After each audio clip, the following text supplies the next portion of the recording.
All right, welcome Highline students or anybody else who's watching videos today. So I am just going to make a quick video here of the whole throwing process. Um, I'm making these in the interest of helping out my students at Highline, but anybody can watch these. If you're not a Highline student, then welcome, and hopefully the video helps you as well. For my students at Highline, a lot of this is going to be a review. So this clay has already been wedged, so it's ready to go.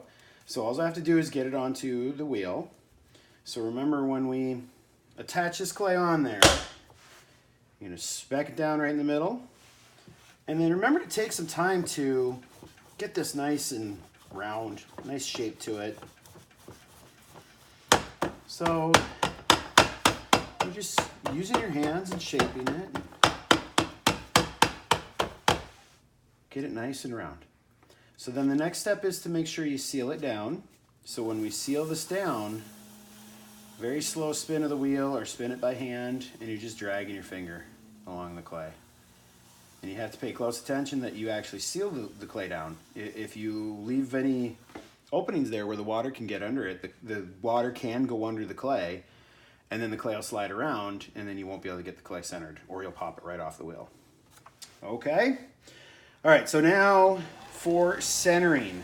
Centering is, there's two parts to it. It's that whole coning and compressing thing. The trick to centering is you can't be afraid of the spin of the wheel. You gotta let the wheel just spin as fast as it can.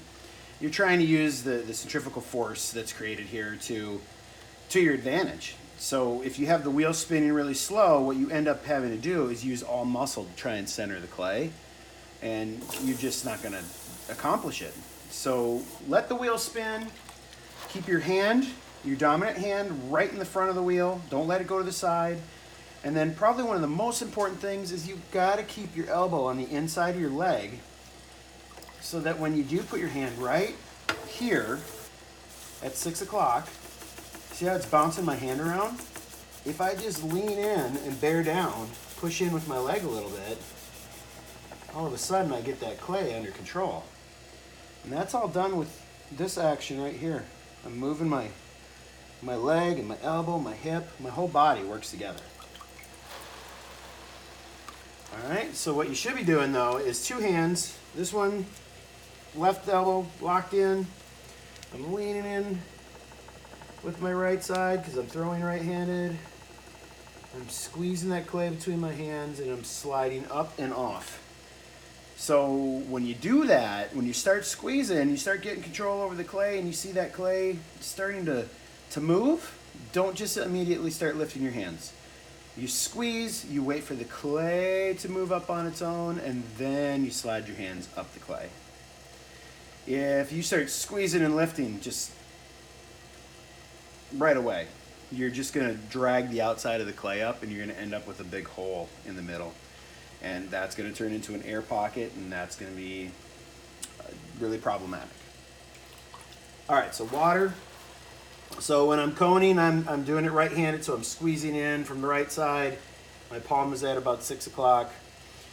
When I squeeze in, I'm also pulling back from the left side with my left hand, hands working together.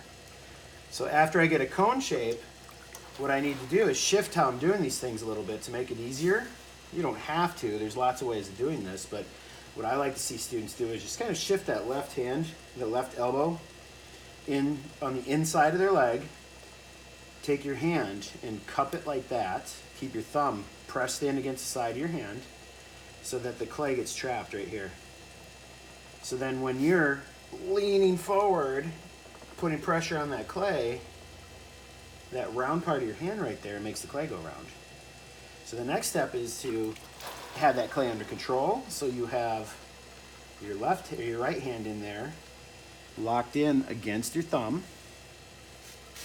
So you're leaning in against the clay, you're pushing down against the clay, you roll your right hand back, and the clay goes round, and it should be a lot more on center than it was a second ago. So then the next thing we do is all this clay right here. This stuff is gonna be in the way. It's pushing my finger all over the place. Can you see that? So pay attention to that. Clean that up every once in a while. So you just take your sponge, and right there, you're gonna lean in, push in against it. Clean that stuff up. I use the side of my thumb or my fingernail a lot of times. You can also use a wooden tool. Just want to get that stuff out of the way. My water, it's cone again. So right arm, right elbow, locked in on the inside of my leg. Palm of my hands at 6 o'clock. Left hand's on the opposite side. I'm gonna push forward against the clay, squeeze back with my left hand. See it come up between my hands? That's what you want. And then you gently start sliding your hands up and off the clay. So when I say gently, that means you're not squeezing with all your might. You're sliding your hands up and off the clay to control the shape. More water. And shift. Get that left arm locked in. Lock that thumb in there so you can cup that clay. Right hand goes right up against your thumb. So I'm not on top of my thumb, I'm up against the side of my thumb. I'm leaning forward against the clay and down, and pushing down with my right hand gently, and rolling my right hand back. My fingers are not digging into the clay. They might rest on the clay, but I'm not digging into the clay. So the question I always get asked, and a lot of you asked me this question this quarter already, is how many times do I have to do this to get the clay on center? And the answer is however many times it takes you to get the clay on center. So how do you know if your clay is on center? Well, if you take your fingers, rest it right there on the clay, and feel what the clay is doing. Right now I can see my fingers wiggling back and forth. If your fingers are wiggling, then the clay is not on center.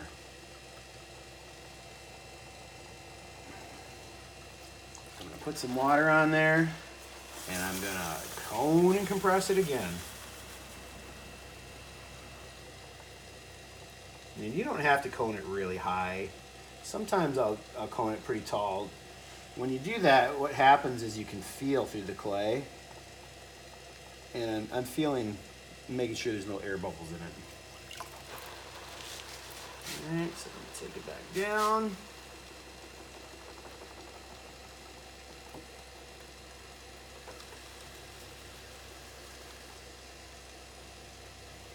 And round it off. So all of your movements with your hands should be nice and gentle and slow, but yet in control. You need to guide the clay exactly where you want it to go. If you're kind of just loosey-goosey touching the clay, the clay is going to push you around. You have to guide that clay exactly where you want it to be. It is not going to magically just jump onto center or turn into a pot. So, and a big part of that, and I kind of touched on this already, but a big part of that is you got to get your arms locked in and keep your hand, your right hand, right in front of the clay, your left hand on the opposite side for coning. If you're bringing the clay back down for compressing, you got to get that left arm locked in and your other hand on top. Okay? Don't chase the clay. If you're trying to cone and you end up over here, you're squeezing from the sides, you'll never control the clay. You've got to use the weight of your body leaning in against that clay to get control over it. Never from the sides. All right, so this is feeling pretty centered to me, so we're going to open this up. So one thing you might notice with what I'm doing compared to what you have been trying to do is that you can see my bat. I've noticed in the studio that a lot of times your bats are completely covered in clay. And that's not a terrible thing, but that's all that clay that's out there is clay that could be a part of your pot. And you want to make sure you're keeping that clean. Keep pushing in down here at the base in between each cone and compress. Just keep that clay in a central mass as much as you can, okay? All right, so to open this, when I open this, what I do is I take my pointer finger I grab on with my other hand, I'm leaning on my legs, and I'm going to touch the center of the clay with the side of my finger and go like that.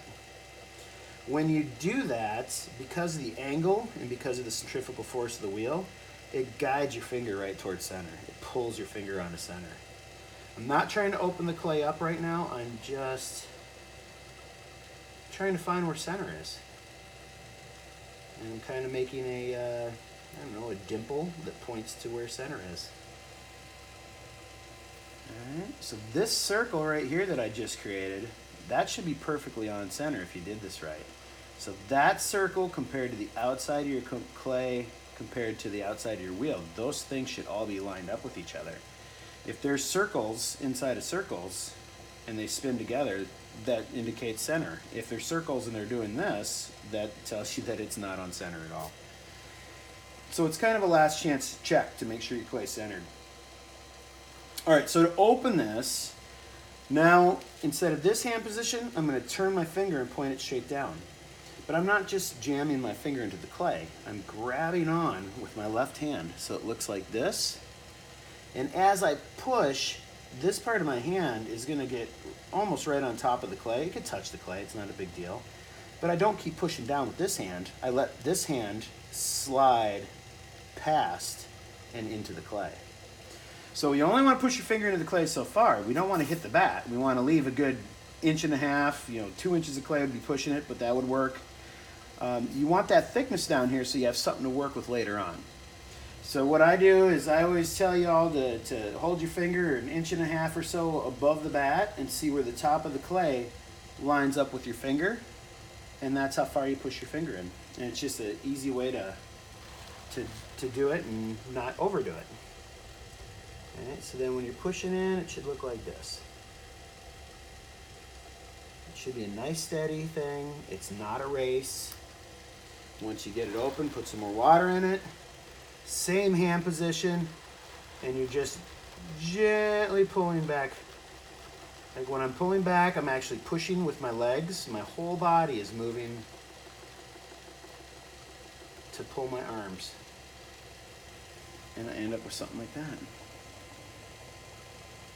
So I'm going to take my sponge now, and I'm going to compress the bottom on the inside. So I take the sponge, and I push down, and clean up the bottom on the inside. I'm making sure that it looks exactly what I want it to look like before I make the walls grow, and then it becomes hard to put my hands inside there. So one thing you can do is you can take your tool that looks something like this, and you gently push down against that clay. And compressing the clay makes the clay more dense. If you make the clay more dense, you make the clay stronger, which is always a good thing. All right, so then this top right here, at some point I always take the sponge and round that off and compress it. It's a good idea to slow your wheel down at this point. You're going to lose control of it if you just keep going like crazy. All right, so let's turn this into something. So to make the walls grow, what I'm going to do is I'm going to do pulling. Pulling is where my thumbs are locked together, and I'm squeezing the clay between my fingers to make the clay move up in the air. So it's not dragging the clay up, it's squeezing. The clay moves on its own from the pressure you're putting on it combined with the centrifugal force of the spin of the wheel, and then you're following that movement. So if I push the clay in towards my fingers and I don't push my fingers on the inside back, the clay should go straight up in the air. If I squeeze equally, the clay will go out this way. So like if you were making a bowl. So it's not just those things, but it's also how you move your hands in space will help guide the clay where you want it to go. So it's going to be some trial and error. Just like everything with ceramics, it takes time and practice. All right, so I'm going to get this going here a little bit. A little water. Fingers on the outside, fingers on the inside. I'm just squeezing the pads of my fingers the right hand towards the left hand.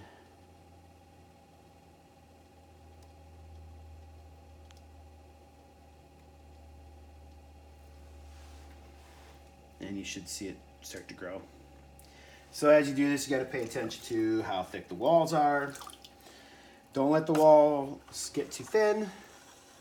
If it gets too thin, there is a good chance that it won't support its own weight, and then it's just going to fall apart on you.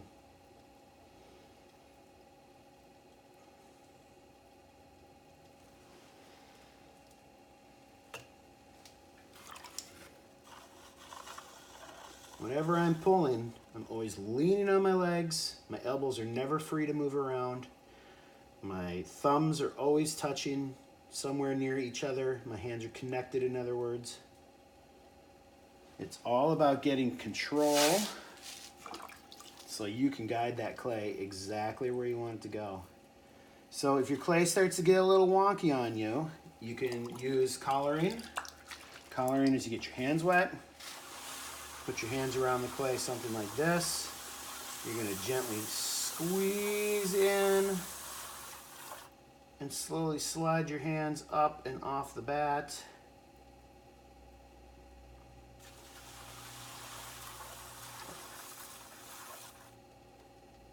And you can move the clay around quite a bit, but you want to be cautious about it. The clay has somewhat of a memory to it, and if you have a big open thing and you push it all in like that, when we fire it, it'll probably warp like crazy. It'll change shape.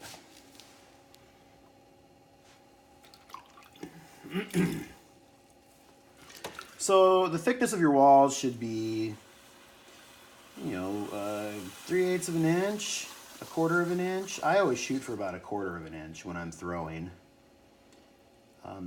That sometimes is a hard goal for beginners to reach. At least not right away. The thing is that we don't want to leave the walls really thick. You especially don't want to have thick areas versus thin areas, because that will result in some odd drying. As the water evaporates from the clay shrinks. So if you have thin spots, the water is going to evaporate faster than where it's thicker. That's going to dry faster than where it's thicker. Those two areas having different shrinkage rates could cause lots of cracks and warping. All right, so there's a basic form. So let's say I wanted to turn this into a coffee mug, which is something that I lately have been doing a lot of. There's a lot of different things you could do. Let's say I wanted to have this more of a rounded shape. Like I want the body of this to bulge out a little more. So I put my hand inside. I'm just gonna do something like that. On the outside, I kind of counter that with the sponge in my fingers. And that's just to add some support to it and help keep the clay on center. It's kind of a balancing act. Something like that. Maybe I can bring it up even more. That rounded part.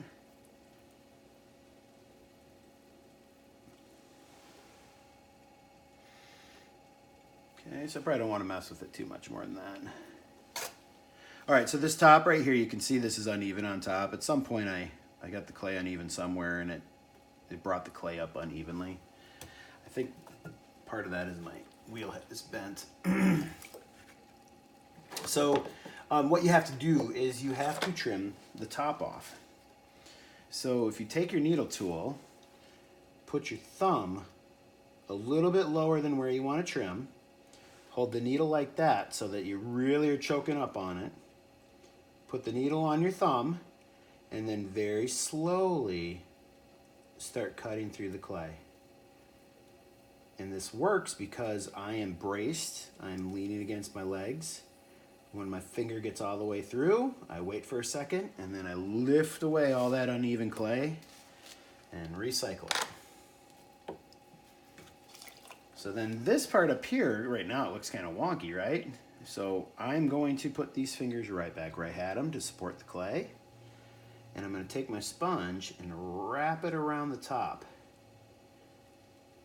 And as I do that, I'm not pinching or squeezing. I'm putting a little bit of pressure on there, and what you'll see happen is that it kind of rounds it off and just gives it a finished kind of look to it.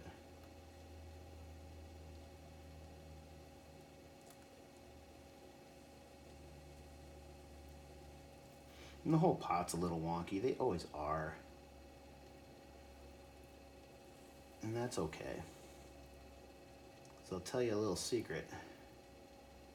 When you look at it and you see the pot all wonky right now, to magically make that go away, you stop the wheel from spinning, and now it looks like a perfect circle. So who cares if it's a little wonky? That just makes it unique. All right, so I'm going to soak the water out of it.